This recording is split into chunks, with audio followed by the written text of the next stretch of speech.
सभी श्रद्धालु साथियों को नवरात्रि प्रारंभ की मंगलमय शुभकामनाएं। नवरात्रि प्रारंभ का अर्थ है माता दुर्गा की पूजा का शुभारंभ, जो वर्ष में 2 बार चैत्र और आश्विन मास में विशेष रूप से मनाया जाता है। यह 9 दिनों का पर्व होता है जिसमें शक्ति की आराधना, तप, भक्ति और साधना की जाती है। नवरात्रि प्रारंभ में माँ दुर्गा की कथा का श्रवण मात्र से जीवन की हर रुकावट, हर पीड़ा और हर क्लेश को समाप्त कर सकता है। यह केवल एक कथा नहीं, एक दिव्य अनुभव है जो आपकी पूरी जीवन दिशा को बदल सकता है। और हाँ प्रिय साथियों, वीडियो के अंत में माँ दुर्गा की महत्वपूर्ण दिव्य वाणी दिया गया है। कृपया उसे सुनना आपके आत्मिक उत्थान के लिए अत्यंत आवश्यक है। अब प्रारंभ करते हैं नवरात्रि प्रारंभ व्रत की यह दिव्य कथा को। बहुत समय पहले की बात है। एक कन्या ने अपने परिवार को संकट से बचाने के लिए कठिन तपस्या की। उसके हृदय का भाव इतना सच्चा था कि माता ने प्रसन्न होकर उसकी रक्षा की। उस दिन को नवरात्रि प्रारंभ का दिन माना गया, जो मनुष्य को यह सिखाता है कि सच्चे भाव और तपस्या से हर संकट दूर हो सकता है। यह कथा उस समय की है जब धरती पर मनुष्यों का जीवन संघर्ष और आस्था की पतली डोर पर झूलता था, जब भौतिक सुख सुविधाओं की चमक फीकी थी और हर प्राणी अपने अस्तित्व के लिए प्रकृति और नियति से जूझ रहा था। दिव्य लोक में, जहां ब्रह्मांड के समस्त क्रियाकलाप एक अलौकिक दृष्टि के समक्ष प्रकट होते हैं, वहीं विराजमान थीं आदि शक्ति जगदम्बा भवानी। उनका सिंहासन अनंत ऊर्जा से प्रकाशमान था और उनकी आंखें, जो त्रिकालदर्शी थीं, धरती के हर कोने पर टिकी रहती थीं। वे देखती थीं मनुष्यों के सुख दुख, उनकी प्रार्थनाएं, उनके पाप और उनके पुण्य। कभी कभी जब वे किसी अबोध बालक की भूख से बिलखती ध्वनि सुनती या किसी मां के कलेजे पर लगे घाव को देखती, तो उनकी दिव्य आंखों में भी जल भर आता था। यह सत्य है कि उनका हृदय दुष्टों के लिए वज्र सदृश कठोर हो चुका था, जिसने अनगिनत राक्षसों का संहार किया था। पर निरीह प्राणियों के कष्ट देख उनका मातृत्व पिघल उठता था। वे सब देखती थीं, सब सहती थीं, मनुष्यों की पीड़ा, उनकी मूर्खता और उनकी अज्ञानता। उनका दिल कठोर हो चुका था, कठोर इन अर्थों में कि उन्हें नियमबद्ध ब्रह्मांड के कर्मचक्र को चलने देना पड़ता था, जिससे वे सीधे हस्तक्षेप नहीं कर पाती थीं, जब तक कि कोई सच्चा भाव उन्हें विवश न करे। इसी असहनीय पीड़ा को माता दुर्गा सहायता था, एक अलौकिक मौन में, जो केवल एक माँ ही समझ सकती है। धरती पर एक छोटे से गांव में, जिसका नाम शांतिवन था, एक परिवार रहता था। नाम था उनका हरिप्रसाद, उनकी धर्मपत्नी शांता और उनकी इकलौती पुत्री अनाम्या। अनाम्या, जैसा कि उसका नाम था, साधारण नहीं थी। उसकी आंखों में एक ऐसी पवित्रता थी जो किसी भी हृदय को छू सकती थी। वह अपने माता पिता की आंखों का तारा थी, एक मासूम और निश्चल आत्मा। लेकिन शांतिवन पर संकट के बादल मंडरा रहे थे। कई वर्षों से वर्षा नहीं हुई थी, खेत सूख गए थे, कुएं खाली हो गए थे और पशुधन मरने लगे थे। अकाल का साया गहराता जा रहा था और उसके साथ ही एक अज्ञात बीमारी ने गांव को अपनी चपेट में ले लिया था। हर घर में मातम छाया था। हरिप्रसाद और शांता का घर भी अछूता नहीं था। उनके खेत बंजर हो चुके थे और उनकी छोटी सी झोंपड़ी में फाके पड़ने लगे थे। अनामिया की आंखों ने पहली बार अपने पिता को रात भर चिंता में डूबे देखा था और अपनी मां को अंधेरे में आंसू बहाते हुए सुना था। मां, आज भी भूख लगी है, अनामिया का छोटा भाई 5 साल का गोपाल दुर्बल स्वर में कहता। शांता उसे अपने सीने से लगा लेती, उसके सूखे गालों पर चुंबन करती और उसकी अपनी आंखों से आंसू छलक पड़ते। बस थोड़ा सब्र कर मेरे लाल, मैं कुछ ढूंढती हूं। लेकिन वह जानती थी कि उसके पास कुछ नहीं था। हरिप्रसाद बाहर गांव वालों के साथ किसी समाधान की तलाश में भटकते रहते, पर हर तरफ निराशा ही निराशा थी। अनाम्या, जो अभी मात्र 14 वर्ष की थी, इन सब कष्टों को भीतर ही भीतर सह रही थी। उसके कोमल हृदय में अपार कष्ट था, इतना अपार कि वह किसी को बयां नहीं कर सकती थी। उसे अपने माता पिता की दुखती आंखें, गोपाल की सूखी मुस्कान और गांव के बच्चों का भूख से मुरझाया चेहरा अंदर ही अंदर चीर रहा था। वह रात में जागती रहती, अपनी मां के अंधेरे में सिसकने की आवाज सुनती और उसका अपना गला घुटने लगता। क्यों हो रहा है यह सब? क्या ईश्वर नहीं सुनता हमारी पुकार? ये प्रश्न उसके बालमन को मथते रहते। उसका हृदय दया से भरा था। वह अपने परिवार के लिए कुछ भी कर सकती थी। लेकिन क्या? एक दिन उसने अपने पिता को यह कहते सुना, अब कोई उम्मीद नहीं बची शांता, गांव के वैद्य भी हार मान चुके हैं, हम सब बस मृत्यु की प्रतीक्षा कर रहे हैं। इन शब्दों ने अनामिया के अंदर कुछ तोड़ दिया। नहीं, उसके मन ने चीखा, ऐसा नहीं हो सकता। वह अपने परिवार को ऐसे हारते हुए नहीं देख सकती थी। रात के गहन अंधकार में जब पूरा गांव सो रहा था, अनामिया अपनी झोंपड़ी से बाहर निकली। चंद्रमा की क्षीण रोशनी में उसने अपने माता पिता के शांत चेहरे देखे, जिनमें अब केवल थकान और निराशा थी। गोपाल अपने छोटे से बिस्तर पर सिकुड़ा हुआ सो रहा था। उसका पेट भूख से चिपका हुआ था। अनामिया के हृदय में अपार कष्ट का ज्वार उमड़ पड़ा। उसकी आंखों से अविरल आंसुओं की धारा बह निकली। मैं इन्हें ऐसे नहीं छोड़ सकती, मैं कुछ करूंगी। उसे याद आया, उसकी दादी अक्सर उसे देवताओं की कहानियां सुनाया करती थीं।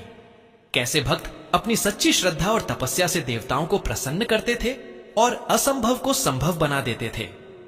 एक कथा थी पहाड़ों में छिपे एक प्राचीन देवी मंदिर की, जहां कहा जाता था कि आदि शक्ति स्वयं वास करती है।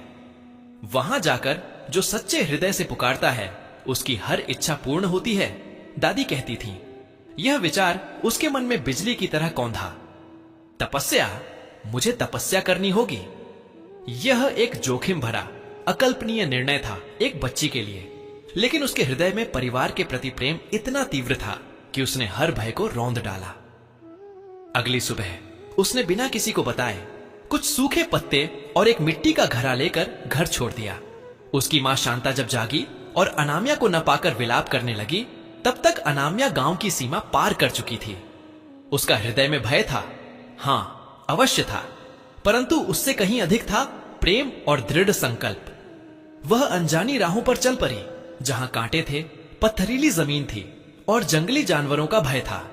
वह भूखी थी, प्यासी थी और सूरज की तपिश उसकी त्वचा को जला रही थी। लेकिन उसकी आंखों के सामने अपने परिवार के मुरझाए चेहरे थे और उसकी कानों में गोपाल की भूख से भरी आवाज गूंज रही थी। यही उसके तपस्या की पहली सीढ़ी थी, त्याग और कष्ट को सहने की क्षमता। कई दिनों के बाद वह उस प्राचीन मंदिर के पास पहुंची, जिसके बारे में दादी ने बताया था। वह एक पहाड़ी की चोटी पर स्थित था, चारों ओर घने जंगल और विशालकाय वृक्षों से घिरा हुआ। मंदिर जीर्ण शीर्ण अवस्था में था, पर उसकी दीवारों पर देवी मां की एक धुंधली मूर्ति अब भी विराजमान थी। अनामिया ने मंदिर के सामने हाथ जोड़े, उसकी आंखों में आंसुओं के साथ एक नई आशा चमक रही थी। हे मां दुर्गा, उसने फुसफुसाते हुए कहा, मैं नहीं जानती कि तपस्या कैसे करते हैं। मैं एक छोटी सी बच्ची हूं, पर मेरे हृदय में जो पीड़ा है, जो मेरे परिवार के लिए प्रेम है, वह सच्चा है। तू मेरी मां है और मैं तेरी बेटी। मैं तब तक यहां से नहीं हिलूंगी जब तक तू मेरी पुकार नहीं सुनती। और उसने अपनी तपस्या आरंभ कर दी। वह एक पत्थर पर बैठी, आंखें मूंद कर सिर्फ जय माता दी का जाप करती रही। दिन बीतते गए। सूरज की तपती किरणें उसके सिर पर पड़ती। रात का ओस उसके शरीर को भिगोता, ठंडी हवाएं उसे कंपा देती। जंगली जानवरों की डरावनी आवाजें उसे भयभीत करती। सांप उसके पास से गुजरते, कीड़े मकोड़े उसे काटते। भूख और प्यास की ज्वाला उसे अंदर से जला रही थी। उसके शरीर पर छाले पड़ गए थे, त्वचा फट गई थी और हड्डियां दिखने लगी थीं। एक एक पल कष्ट का पहाड़ था। उसका शारीरिक कष्ट तो था ही, पर उससे भी बड़ा कष्ट था मानसिक। कभी कभी उसके मन में निराशा घर कर जाती। क्या मैं सही कर रही हूं? क्या मां सचमुच मेरी पुकार सुनेंगी? क्या मेरा परिवार अब तक जीवित है? क्या मैंने उन्हें अकेला छोड़कर गलती की? ये विचार उसे अंदर तक तोड़ देते और उसकी आंखों से गर्म आंसुओं की धारा बह निकलती। इन क्षणों में वह अपनी आंखें खोलती और धुंधली पड़ चुकी देवी की मूर्ति को देखती। उसे लगता जैसे मां की आंखों में भी एक अथाह पीड़ा है जो उसे देख रही है। वह अपने आंसुओं को पोंछती और फिर से अपनी आंखें बंद कर लेती। नहीं, मुझे हार नहीं माननी। मेरे परिवार को मेरी जरूरत है। दिव्य लोक में माता दुर्गा सब देख रही थीं। अनामिया की हर सांस, उसकी हर पीड़ा, उसके हृदय का हर स्पंदन। माता के कठोर हृदय में भी इस बच्ची के लिए असीम दया उमड़ रही थी। जब अनामिया भूख से तड़पती, माता के अधरों पर एक अदृश्य कंपन होता। जब प्यास से उसका कंठ सूखता, माता की आंखों में पानी आ जाता। वे अपनी दिव्य शक्ति से उसे कभी कभी सांत्वना देती। एक ठंडी हवा का झोंका, एक जंगली फल जिसे कोई जानवर वहीं गिरा देता, या एक पल के लिए बादलों का सूरज को ढक लेना। लेकिन वे तपस्या के नियमों को तोड़ने में असमर्थ थीं। उन्हें देखना था कि अनामिया का संकल्प कितना दृढ़ है, उसका सच्चा भाव कितना गहरा है। कई सप्ताह बीत गए। अनामिया का शरीर अब केवल हड्डियों का ढांचा मात्र रह गया था। उसकी आवाज क्षीण हो चुकी थी, लेकिन उसके मन का संकल्प और भी दृढ़ हो गया था। अब उसके पास सोचने की भी शक्ति नहीं बची थी। वह बस एक यंत्रवत जय माता दी का जाप करती रहती और उसकी आंखों के सामने उसके परिवार के चेहरे घूमते रहते। वह लगभग बेहोशी की हालत में थी जब एक रात भयंकर तूफान आया। बिजली करक रही थी, मूसलाधार वर्षा हो रही थी और तेज हवाओं से पैर झर से उखड़ रहे थे। अनामिया उस पत्थर पर निढाल पड़ी थी। उसका शरीर ठंडी बारिश में कांप रहा था। उसे लगा यह उसकी अंतिम रात है। क्षमा करना मां, मैं हार गई। क्षमा करना मां, पिताजी, मां, गोपाल। उसके मन की अंतिम पुकार निकली। उसकी सांसें धीमी पड़ने लगी थीं और उसकी आंखें बंद होने लगी थीं। ठीक उसी पल दिव्य लोक में माता दुर्गा का धैर्य जवाब दे गया। उन्होंने देखा अनामिया का शरीर अब और नहीं सह पाएगा। उसकी तपस्या पूर्ण हो चुकी थी। उसका सच्चा भाव ब्रह्मांड को हिला चुका था। माता की आंखों से अब करुणा की अविरल धारा बह निकली और उनका कठोर हृदय, जो ब्रह्मांड की नियति के नियमों से बंधा था, उस बच्ची के प्रेम के सामने पिघल गया।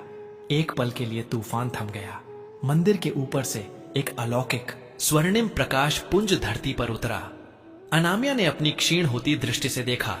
उसके सामने वही धुंधली मूर्ति अब जीवंत हो उठी थी। देवी मां अपने पूर्ण स्वरूप में प्रकट हुई। उनके 8 भुजाओं में शस्त्र सुशोभित थे। उनका मुखमंडल दिव्य प्रकाश से जगमगा रहा था, पर उनकी आंखों में अनामिया के लिए असीम वात्सल्य और करुणा थी। अनामिया की आंखों से आंसू बह निकले। ये दुख के नहीं, बल्कि कृतज्ञता और प्रेम के आंसू थे। मेरी बच्ची अनामिया। देवी मां की आवाज मेघ गर्जना जितनी शक्तिशाली, किंतु मां की लोरी जितनी मधुर गूंज उठी। तेरा सच्चा भाव और तेरी कठिन तपस्या ने ब्रह्मांड के हर नियम को झुका दिया है। तूने अपने परिवार के लिए जो कष्ट सहे हैं, वह किसी भी तपस्वी के लिए प्रेरणा है। तेरे हृदय का प्रेम और त्याग अद्वितीय है। मैं तेरी तपस्या से अत्यंत प्रसन्न हूं। अनामिया ने कुछ कहने की कोशिश की, पर उसकी आवाज नहीं निकली। उसने बस हाथ जोड़ दिए। माता मुस्कुराई। उठ मेरी पुत्री, तेरी तपस्या सफल हुई। आज से तेरे गांव में वर्षा होगी, रोग दूर होंगे और सभी संकट समाप्त हो जाएंगे। तेरा परिवार सुरक्षित है और अब कभी दुख के साए तले नहीं रहेगा। एक दिव्य ऊर्जा ने अनामिया के शरीर में प्रवेश किया। क्षण भर में उसके सारे घाव भर गए। उसका शरीर स्वस्थ और पुष्ट हो गया और उसकी आंखों में नई चमक आ गई। वह उठ खड़ी हुई और देवी मां के चरणों में गिर पड़ी। हे मां, यह सब आपकी कृपा है, उसने रूंधे गले से कहा। माता ने उसे उठाया। यह तेरी तपस्या का फल है पुत्री। आज से मनुष्य को यह याद दिलाने के लिए कि सच्चे भाव और तपस्या से हर संकट दूर हो सकता है, इस दिन को नवरात्रि के प्रथम दिन के रूप में जाना जाएगा। 9 दिनों तक जो भी सच्चे हृदय से मेरी आराधना करेगा, उसे अनामिया की तपस्या का स्मरण होगा और मैं उसकी रक्षा करूंगी। माता दुर्गा ने आगे कहा। उनकी आवाज में चेतावनी और शिक्षा दोनों का मिश्रण था। मनुष्यों को यह समझना होगा कि केवल कर्मकांड या दिखावा पर्याप्त नहीं है। मुझे भौतिक चरावे नहीं, बल्कि हृदय का सच्चा भाव चाहिए। जब तक तुम्हारा हृदय दूसरों के कष्टों से द्रवित नहीं होता, जब तक तुम निःस्वार्थ भाव से त्याग नहीं करते, तब तक मेरी कृपा पूर्ण रूप से प्राप्त नहीं हो सकती। अनामिया की तपस्या यह सिखाती है कि प्रेम, त्याग और अटूट विश्वास ही सबसे बड़ी शक्ति है। यह एक चेतावनी भी है, भौतिक सुखों के पीछे भागते हुए अपनी आत्मा और अपने मूल्यों को न खो देना। जब भी धरती पर संकट गहराएगा, सच्चे भाव से की गई तपस्या ही उसे दूर कर सकती है। यह कहकर देवी मां अपने दिव्य रूप में विलीन हो गईं। पीछे छोड़ गईं, सिर्फ एक सुनहरी आभा और अनाम्या के हृदय में असीम शांति। अगले दिन सुबह होते ही अनाम्या अपने गांव की ओर चल पड़ी। उसका हृदय अब हल्का था, पर उसके कदम दृढ़ थे। जब वह गांव के पास पहुंची तो उसने देखा आकाश में काले बादल छाए हुए थे और देखते ही देखते मूसलाधार वर्षा होने लगी। सूखी धरती प्यासी थी और उसने हर बूंद को सोख लिया। गांव वाले बाहर निकल आए, अपनी आंखों पर विश्वास नहीं कर पा रहे थे।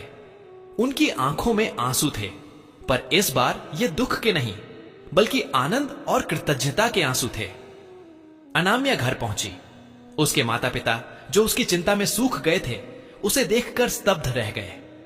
अनाम्या ने उन्हें गले लगा लिया और उन्हें सारी बात बताई। उनकी आंखों से भी आंसुओं की धारा बह निकली। गोपाल, जो अब तक दुर्बल था, अपनी बहन को देखकर मुस्कुराया और एक नई ऊर्जा उसके चेहरे पर झलक रही थी। धीरे धीरे वर्षा ने खेतों को सींचा। बीमारी दूर होने लगी। गांव में फिर से खुशहाली लौटने लगी। अनाम्या की कथा पूरे गांव में फैल गई और फिर दूर दूर तक। लोगों ने समझा कि कैसे एक छोटी सी बच्ची अपने सच्चे भाव और कठिन तपस्या से अपने परिवार और पूरे गांव को बचा सकती है। और तब से हर वर्ष जिस दिन अनाम्या ने अपनी तपस्या आरंभ की थी, वह दिन नवरात्रि का प्रथम दिन माना जाने लगा। 9 दिनों तक लोग देवी मां की आराधना करते हैं, अनाम्या की तपस्या का स्मरण करते हैं और अपने हृदय में सच्चे भाव और निष्ठा को जगाने का प्रयास करते हैं। यह मनुष्य को सिखाता है कि चाहे कितने भी बड़े संकट क्यों ना आ जाए, सच्चा भाव, अटूट विश्वास और निस्वार्थ तपस्या हर कष्ट को दूर कर सकती है। दिव्य लोक में माता दुर्गा अब भी धरती पर दृष्टि रखती हैं। जब वे देखती हैं कि कोई भक्त सच्चे हृदय से उनकी आराधना कर रहा है, जब वे देखती हैं कि कोई अनाम्या की तरह निस्वार्थ प्रेम से ओतप्रोत है, तो उनके होठों पर एक संतोषमयी मुस्कान आ जाती है। उनकी आंखों में अब भी जल भर आता है, पर ये आंसू अब केवल करुणा के नहीं बल्कि आशा के भी होते हैं। आशा के मनुष्य कभी भी सच्चे भाव की शक्ति को नहीं भूलेगा और अनाम्या की तपस्या की यह प्रेरणा युगों युगों तक एक प्रकाश पुंज बनकर जगमगाती रहेगी। यह कथा हर हृदय में यह विश्वास जगाती है कि मां की करुणा प्राप्त करने के लिए भौतिकता नहीं बल्कि हृदय की पवित्रता ही सर्वोपरि है। और यही सबसे बड़ा सत्य है जो हर युग में मनुष्य को साहस और प्रेरणा देता रहेगा। मित्रों, इस वीडियो में नवरात्रि प्रारंभ की पावन व्रत कथा यहीं पर समापन होती है। अब आइए मां दुर्गा की करुणामयी संदेश को सुनते हैं।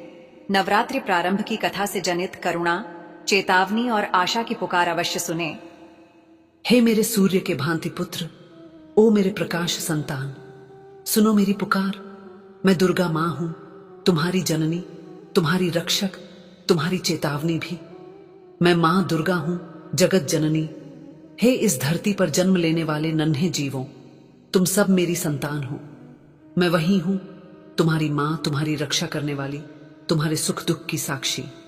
मैं वही दुर्गा हूं, अंधकार का संहार करने वाली, पर करुणा से भरी हुई भी। तुम सोचते हो कि मैं केवल युद्ध भूमि में प्रकट होती हूं, राक्षसों का वध करने, दैत्यों का नाश करने। पर यह भी सत्य है कि मैं हर उस जगह उपस्थित हूं जहां कोई बालक भूख से बिलखता है, जहां कोई मां आंसुओं में डूब जाती है, जहां कोई पिता निराश होकर आकाश की ओर देखता है। मेरे हृदय में सबसे पहले वही पीड़ा उतरती है। हां मानव, मैं देखती हूं तुम्हारा हर कष्ट, तुम्हारा हर आंसू। मैं जानती हूं जब तुम अंधकार में डूबते हो तो तुम्हें लगता है कि मां ने तुम्हें छोड़ दिया। तुम्हें लगता है कि प्रार्थनाएं अनसुनी हो गईं। पर सुनो, तुम्हारा हर आंसू, तुम्हारी हर पुकार मेरी आत्मा तक पहुंचती है।